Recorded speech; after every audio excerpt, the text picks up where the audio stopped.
Hello, John Dilworth here, and we're trying something very unusual with Kevin Piastra. And we're live. Isn't this exciting? We're live. So write us in. And we're also doing some amazing things regarding fundraising. And Kevin, let's talk about it.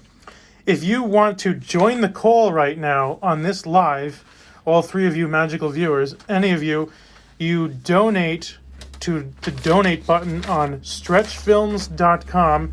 I'm writing that into the comment right now. Stretchfilms.com. www. Yes, you click that donate button. Only through PayPal. Only through the PayPal. You donate us $5. You can talk to Dilly for 2 minutes. If anyone's interested. You can just tell me all that you've wanted to say your whole life. You can insult him, you can roast him. Well, hopefully not. Insulting is funny. It has to be a funny insult. It better be creative, your insults. All right, so you know what I'm doing here. I'm going to open this door. Jim he's got his hand on the door, and what I'm going to do is I'm going to rough the door opening. So I'm going to do what I expect to be the last position. Now, if anyone has any questions for Dilworth they want to write in, I will read them out loud live on the air. Live on... And he will answer you. Insta Dilly. Dillygram. Dillygram. On Dillygram. We're going to start our own app. Yeah. We just need and it'll collapse immediately. It would just, go bankrupt. We'll need a bailout. We'll need a super bailout. So I'm actually creating the final position of JDM Films says hola, and Victor, my friend from high school back in the day, says, I am a fish, I am a fish. Now we have 5 viewers. What's a fish? I don't understand. Hola. Okay. You know, I lived in Barcelona for 9 years. New York City, Barcelona. It was gorgeous. Where are you from, Ola? They will write it, I suppose. I_C_Arts 1993 says, how long did it take to pitch Courage into a full series for CN? Well, the pitch only takes the length of the board. And I remember that was terribly exciting because I had gone out to Los Angeles and I was sitting in the offices of the now defunct Hanna-Barbera on Cahuenga, if you know Los Angeles. And it was filled with executives of Ted Turner's newly formed Cartoon Network. And I don't know, maybe there was a dozen executives there. And they had blown up my storyboard. And it was on an easel. And I was wearing my spacesuit. And it was thrilling. And so I went through the entire board. And it was quite a success. The kind of success that it only creates addiction in our lives. So we have to be careful. It was so satisfying. But it took the length of the board. So the board, what was it? Less than 7 minutes, 8 minutes? But it's not true. I mean, it's not the length of the board. Because it takes longer, much longer. Like 3 times, let's say it took half an hour. But I had all the executives laughing just when I concluded it. There was a feeling of destiny. And even then, even with such a wonderful pitch, it took quite some time before they even said anything about it. That's corporate business, though. That's just the corporate world. They have all these other agendas going on, and even if you had a wonderful pitch, there's no guarantee that it will get made. In fact, you give me an idea. When I was in Cannes at one of these animation events, a producer from Germany was telling me, a real producer, like a network producer from Germany, was telling me that they had seen so many wonderful shows, and it's sad that so few get made. This is just for all you future creators.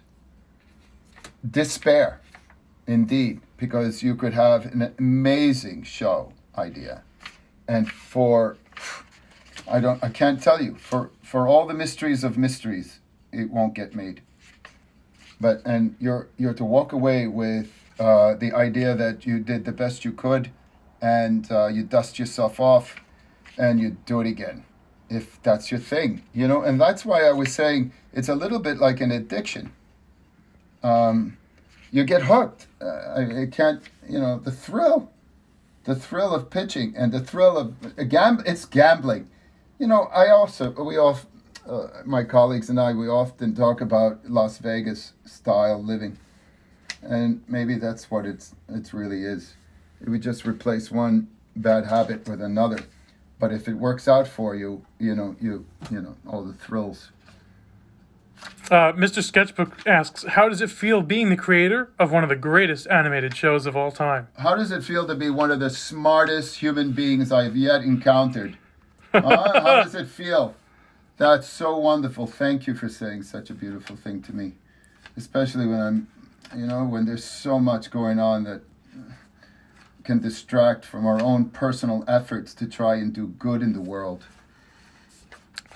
My long lost buddy from high school, Victor, he asks, as a struggling artist, he also says he is one himself. Bravo.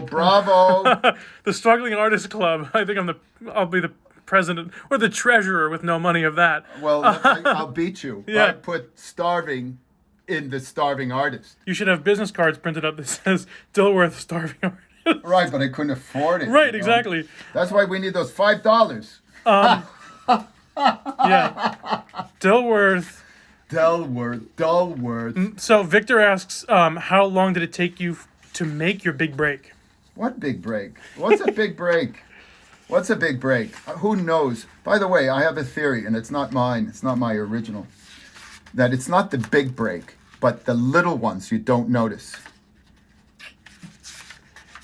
So I've opened up this door, this glass door now, and I'm going to pull Jim back. And I put his body on a swivel. So this is the most important thing for me, is his body swiveling. Because this just adds all sorts of loveliness in terms of this mystical quality of motion that you can't quite... I mean, of course, there are academics who will get into you and write in pages and pages and pages describing all the beautiful nuances of the thing that can't be described, like ecstasy, for instance. But you feel it when you encounter it. So this is why we don't cheat on animation if we can help it. We want to be able to give everything we have. So here's his back arm. That'll have to be we'll have to cheat that. We'll have to cheat. And then he tucks in. No, we don't want to tuck in his arm. So Kevin and I were looking at a cut he made, a sketch of audio, which was absolutely awesome, with music and some sound effects and ideas. And this is vital, I find, for a production. Let me interrupt. I donated I believe $20 to get a PDF for the storyboard for the film we're working on right now, Howl If You Love Me. Love it. Now, Thank you. What I did was I attempted my own animatic. I called it a Fanimatic. And I just put in temp scores and Foley and sound effects and ambiance just as an experiment for myself. And having lunch with Dilly today, I figured I would show him and get his feedback. And that was quite a fascinating experience. And let me plug something else for those of you who want a fascinating experience. If you'd be interested in taking an animation class directly from the maestro himself, Mr. Dilworth, he is offering animation classes. You can Skype him and email him. I will type in the email address if anyone's interested in that. info@stretchfilms.com with the subject line, Piastra sent me Tooniversity. And you can learn animation from the very person you're watching draw right now, Courage creator and Dirty Birdie creator, John R. Dilworth. So check it out, folks. I'm considering it. We're up to 8 viewers, by the way. Well, this is lovely. I mean, this is our experiment, isn't it, Kevin? Yes. We're just experimenting, adding something new to the mix. Our buddy here, IC Arts 93, says he is definitely interested in the class, and Mr. Sketchbook says he would definitely love some lessons from the man himself. Oh, this is wonderful. The lessons, of course, they're more...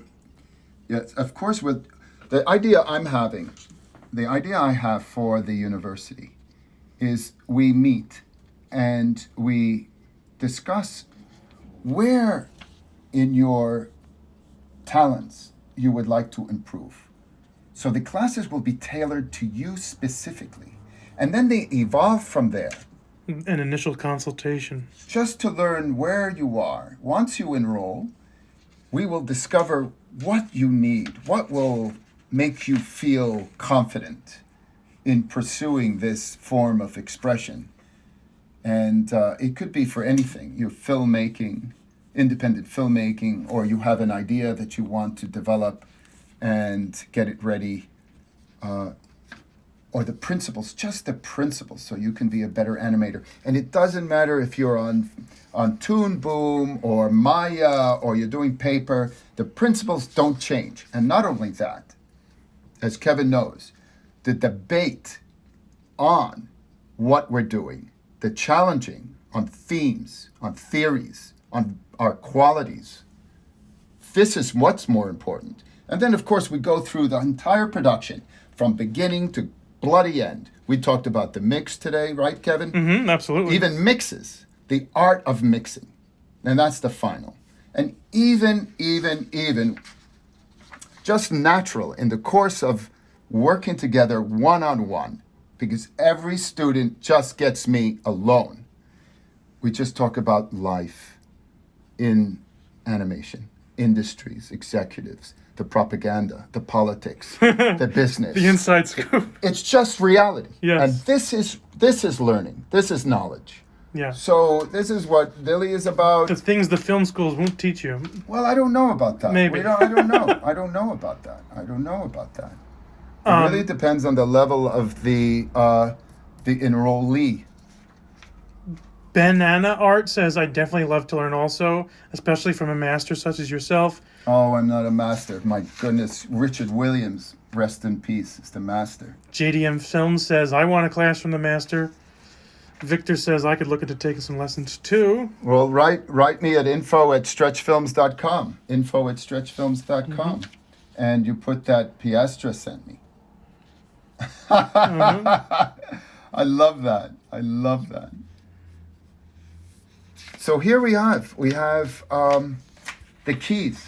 We have one key, and underneath this thing, I always use a layout just so I know where the forms are, and proportions. So it just opens. It's just like that. Ordinarily, I would just pass this on to my assistant and move on. But I think I'm going to do the breakdowns here myself. So, until next time, what do we say, Kevin? Stay animated. Stay animated.